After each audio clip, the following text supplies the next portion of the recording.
सभी को राधे श्याम। आज हम आगे बढ़ेंगे। आज हम पढ़ेंगे ज्ञान योग के एकांत का साधन का कथन। तो भगवान कह रहे हैं, हे अर्जुन, जिसका मन तद्रूप हो रहा है, जिनकी बुद्धि तद्रूप हो रही है और सच्चिदानंद घन परमात्मा में जिनकी निरंतर एक ही भाव से स्थिति है, ऐसे तत्वपरायण पुरुष ज्ञान के द्वारा पाप रहित होकर अपुनरावृत्ति को अर्थात परम गति को प्राप्त होते हैं। अर्थात भगवान कह रहे हैं, जिनका मन तद्रुप यानी कि तल्लीन हो रहा है, मन तल्लीन हो रहा है, बुद्धि तल्लीन हो रही है, किसमें? केवल और केवल सच्चिदानंद घन ब्रह्म परमात्मा में, जिनका मन और बुद्धि तल्लीनता से विराजमान है, उन्हीं के समदर्शी हो गए हैं, उन्हीं के तरह स्वभाव करने वाले, एक ही भाव हो गया है जिनका मन और बुद्धि का सच्चिदानंद घन परमात्मा में, जिनकी निरंतर एक ही भाव में स्थिति है। भगवान कह रहे हैं, ऐसे तत्वपरायण पुरुष ज्ञान के द्वारा पाप रहित होकर, वो ज्ञान के द्वारा पाप रहित हो जाते हैं और वो क्या करते हैं? अपुनरावृत्ति अर्थात परम गति को प्राप्त होते हैं। अपुनरावृत्ति क्या होता है? पहले पुनरावृत्ति समझो तो वो अ लग जाता है, अपुनरावृत्ति आपको समझ आ जाएगा। पुनरावृत्ति होता है बार बार जीना और बार बार मरना, पुनः पुनः जन्म लेना, पुनः पुनः मृत्यु को प्राप्त होना, बार बार जन्म लेते रहो, बार बार मरते रहो और इस कष्ट को भोगते रहो। किसी के जीवन में यद्यपि कोई भी कष्ट नहीं रहा, सारा जीवन सुखमय बीता, फिर भी उसके जीवन में ये दो कष्ट, महान कष्ट तो उसे भोगने ही पड़े। कौन से? एक जन्म लेने का कष्ट और एक मृत्यु का कष्ट। ये दो महान कष्टों को झेलना ही पड़ता है। इसके अलावा भी ये मृत्यु लोक है, यहाँ कष्ट होते ही हुए, दुख आता ही है। इस कष्ट और इस दुख को अपुनरावृत्ति कहा गया है। बार बार जन्म लेना, बार बार मृत्यु को प्राप्त होना, यही पुनरावृत्ति है।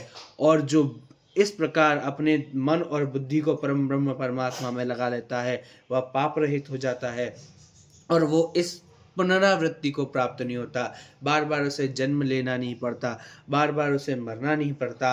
वह क्या होता है? वह परम गति को प्राप्त होता है। सच्चिदानंद घन परम ब्रह्म परमात्मा में एक ही भाव में स्थित हो जाता है, उनमें ही विलीन हो जाता है वह। भगवान कह रहे हैं, ऐसे वे ज्ञानी जन विद्या और विनय युक्त ब्राह्मण में तथा गौ में, हाथी में, कुत्ते और चांडाल में भी समदर्शी होते हैं। ये जो होते हैं पुरुष, ये क्या बड़े ज्ञानी होते हैं, ये विद्या में बड़े प्रवीण होते हैं। इनको इतना ज्ञान होता है कि ये ब्राह्मण, गौ, हाथी, कुत्ता, चांडाल और जितने भी जीव जंतु हैं हमारे आसपास, सब में एक ही भाव रखते हैं। सब में यही मानते हैं कि सब परम ब्रह्म का अंश हैं, सब परम ब्रह्म ही हैं। सब में भगवान को देखते हैं। चाहे ब्राह्मण सामने आ जाए, चाहे गौ सामने आ जाए, चाहे हाथी आ जाए, कुत्ता आ जाए, चांडाल आ जाए, जो भी आ जाए, जो भी व्यक्ति दिखे, जो भी जीव जंतु दिखे, जो भी दिखे, सब में परम ब्रह्म परमात्मा का अंश है। सब परम ब्रह्म परमात्मा के ही हैं। ऐसा समदर्शी पुरुष हो जाता है। इसलिए जिनका मन समभाव में स्थित है, उनके द्वारा इस जीवित अवस्था में ही संपूर्ण संसार जीत लिया गया है।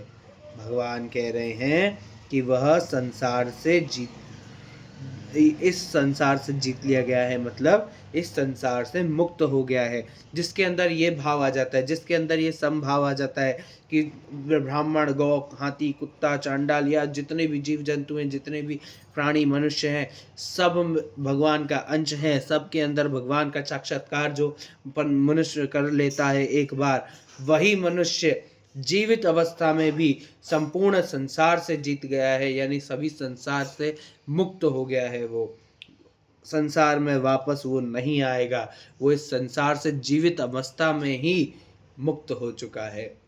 इस संसार में रहते हुए भी वह इस संसार का हिस्सा है ही नहीं, क्योंकि ये मृत्यु लोक है।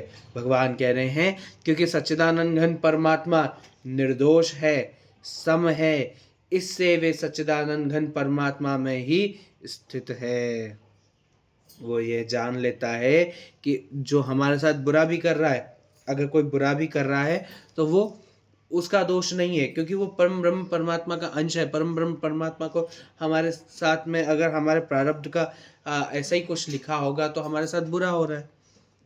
तो परम ब्रह्म उसमें उस व्यक्ति का दोष नहीं है, वो उसके अंदर बैठे हुए परम ब्रह्म परमात्मा का अंश है। और परम ब्रह्म परमात्मा निर्दोष होता है, वो सम होता है, सब में समान रूप से विद्यमान होता है। यदि हमारे साथ कोई बुरा कर रहा है तो हम हैं ही कौन? हमारे भीतर भी तो परम ब्रह्म परमात्मा का अंश है। बुरा हो रहा है, उसके अंदर भी परम ब्रह्म परमात्मा का अंश है, और बुरा करने वाले का भी अंदर परम ब्रह्म परमात्मा का अंश है। जो ये जान लेता है कि परम ब्रह्म परमात्मा निर्दोष है, सम है, इसी से वे सच्चिदानंद घन परमात्मा में एक ही भाव में स्थित हो जाता है, दिन दुनिया से परे हो जाता है। वह मन और बुद्धि से केवल और केवल उनमें स्थित हो जाता है, उनमें तल्लीनता ले आता है, उनसे एक ही लगन लगाए रखता है, हर समय केवल और केवल उनका चिंतन करता रहता है। और जो पुरुष प्रिय को प्राप्त होकर हर्षित न हो और अप्रिय को प्राप्त होकर उद्वेग न हो, वह स्थिर बुद्धि वाला संशय रहित ब्रह्मवेत्ता पुरुष सच्चिदानंद घन परम ब्रह्म परमात्मा में एक ही भाव से स्थित होता है। भगवान बार बार समदृष्टि का उल्लेख कर रहे हैं। भगवान कह रहे हैं अपनी प्रिय वस्तु को पाकर एकदम हर्षित नहीं होना, एकदम खुश नहीं हो जाना, एकदम उल्लासित मत हो जाना, और जो अप्रिय वस्तु को प्राप्त होकर एकदम उद्वेग मत हो जाना, एकदम घृणा मत करने लग जाना। मतलब अपने हृदय को चोट ना पहुंचे कि भाई अप्रिय वस्तु मिल गई। जो व्यक्ति हर प्रिय वस्तु के मिलने पर हर्षित ना हो, अप्रिय वस्तु के मिलने पर उद्वेग ना करे, वही स्थिर बुद्धि वाला है, वही संशय रहित है, वही सम व्यक्ति कहा गया है, वही ब्रह्मवेत्ता पुरुष सच्चिदानंद घन परमात्मा में एक ही भाव से नित्य स्थित रहता है। केवल और केवल परम ब्रह्म परमात्मा में भी वो स्थित रहता है। और बाहर के विषयों में आसक्ति रहित अंतःकरण वाला साधक आत्मा में स्थित जो ध्यान जनित सात्विक आनंद है उसको प्राप्त होता है। तदंतर वह सच्चिदानंद घन परम ब्रह्म परमात्मा के ध्यान रूप योग में अभिन्न भाव से स्थित पुरुष अक्षय आनंद को अनुभव करता है। भगवान कह रहे हैं बाहरी जितना भी संसारिक है, संसारिक वस्तु हैं, संसारिक मनुष्य और पेड़ पौधे आदि हैं, जीव जंतु हैं, ये सब में जो बाहर से इनमें आसक्ति नहीं रखता, अंतःकरण में इनके लिए आसक्ति नहीं रखता, वही साधक क्या होता है, आत्मा के अंदर जो ध्यान जनिक सात्विक आनंद यानी कि परम ब्रह्म परमात्मा का जो अंश है उसको प्राप्त होता है। वह सच्चिदानंद घन परम ब्रह्म परमात्मा में एक रूप में ध्यान लगाता है, वही योग करता है, वही अभिन्न भाव से उनमें स्थित होता है। वही पुरुष आनंद को, अक्षय आनंद जिसका कभी क्षय नहीं हो सकता, यानी जो कभी नष्ट नहीं हो सकता, वही आनंद उसी आनंद में प्राप्त होता है, उसी आनंद को अनुभव करता है जो सदैव परम ब्रह्म परमात्मा में आसक्ति रहित, किसी के कोई स्पृहा नहीं, किसी से कोई चाहना नहीं, अंदर जो हमारे अंदर जो परम ब्रह्म परमात्मा का अंश बैठा हुआ है उसी से एक ही भाव में स्थित रहना, अगर ये व्यक्ति कर लेता है तो वो अक्षय आनंद को प्राप्त होता है। वह कभी भी आनंद से परे नहीं होता, उसे हर स्थिति में आनंद की अनुभूति होती है। क्यों? क्योंकि वो परम ब्रह्म परमात्मा में एक ही भाव में स्थित है। और जो ये इंद्रिय तथा विषयों के संयोग से उत्पन्न होने वाले सब भोग हैं, वे यद्यपि विषयी पुरुष को सुख रूप भासते हैं तो भी निसंदेह दुख ही हेतु है और आदि अंत वाले अर्थात अनित्य है। इसलिए हे अर्जुन, बुद्धिमान विवेकी पुरुष उनमें नहीं रमता। ये जो मन इंद्रियां हमारे जो कार्य करवाती हैं, ये आँख नाक कान मुंह ना, ये सब इंद्रियां हैं। ये इंद्रियां क्या करती हैं? इन विषयों से संयोग करती हैं, काफ़ी कुछ देखती हैं, काफ़ी कुछ सूंघती हैं, देखती हैं, बोलती हैं, करती हैं। ये विषयों के साथ, ये सब विषय हैं हमारे आसपास जो है। हाँ, ये जो चीज़ें हैं ये सब विषय हैं। स्त्री, पुत्र, कुटुंब आदि ये सब हमारा विषय है। इन विषयों से जब ये संयोग कर लेती हैं तो इससे उत्पन्न होने वाला जो भोग है, अब हम जैसे बात करें कि विषय, एक विषय ले ले भोजन, हमने पहले वीडियो में बात की है आम के बारे में, तो आम भी एक विषय है। और आँखों ने देखा, खाया मुख ने, ये भी इंद्रियां ही हमारा संयोग करके और भोग रही हैं। क्या हुआ, अब देखो इंद्रियों का जो विषय है, इंद्रियां हमारी आँख, नाक, कान, मुंह, है ना, ऐसे 9 इंद्रियां होती हैं, है ना। ये इंद्रियां, अब विषय क्या है, आम। आँख ने देखा आम, मुंह ने खाया, ये क्या हो गया, इंद्रियों ने विषय के साथ संयोग करके भोग भोगा, आम को खाया। जो ये इंद्रियां हैं, विषयों के संयोग के साथ उत्पन्न होने वाले सब भोग हैं, ये विषयी जो भी पुरुष होता है उसको सुख देती हैं। उसको लगता है कि ये मैं सुख मिल रहा है मुझे, ये आम खाने से मुझे सुख मिल जाएगा, उसको ऐसा लगता है कि ये सुख मिलता है, लेकिन निसंदेह ये दुख के ही हेतु हैं। हमने पिछले वीडियो में बात की है इसके बारे में कि वो आम उसने बिना पूछे खाया और पीछे से मालिक आया, पीछे से मालिक ने उसमें डंडा बजाया।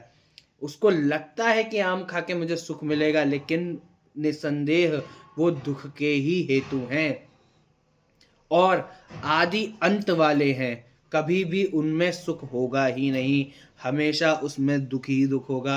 अब कोई भी चीज़ आती है हमारे पास, जैसा कि हम सोचते हैं कि अगर हम चीज़ के बारे में ना बात करें, किसी व्यक्ति विशेष के बारे में बात करें, किसी हमारे संबंधी के बारे में बात करें, कोई भी संबंध है हमारा, स्त्री, पुत्र, कुटुंब आदि, माता पिता, या जो भी हमारा संबंध, जो भी हमारे प्रियजन है, वो कुछ समय पहले से हमारे साथ नहीं थे और कुछ समय बाद हमारे साथ नहीं रहेंगे। जितने समय के लिए हैं उतने समय के लिए हम केवल और केवल अहंकार में रहते हैं।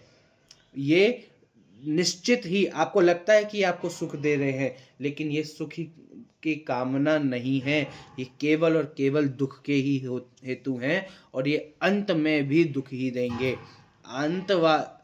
आदि और अंत वाले अर्थात अनित्य दुख देने वाले सारे संबंध है, सारे रिश्ते नाते हैं, सारा विषय है। इसलिए हे अर्जुन, बुद्धिमान विवेकी पुरुष इनमें नहीं रमता, इनमें कभी नहीं फंसता। जो साधक इस मनुष्य शरीर में, शरीर का नाश होने से पहले पहले ही काम क्रोध से उत्पन्न होने वाले वेग को सहन करने में समर्थ हो जाता है, वही पुरुष योगी है और वही सुखी है। भगवान कह रहे हैं जो मृत्यु के पहले पहले, इस शरीर का नाश होने से पहले पहले काम और क्रोध से उत्पन्न होने वाला जो तेज होता है, जो वेग होता है, काम और क्रोध में जो वेग उत्पन्न होता है, इसको सहन करना जिसके आ गया, वो इसको सहन करने की सामर्थ्य जिसमें आ गई, वही पुरुष योगी है, वही पुरुष सुखी है। ऐसा भगवान कह रहे हैं। आगे हम अगले वीडियो में पढ़ेंगे। जय जय श्री राधे श्याम।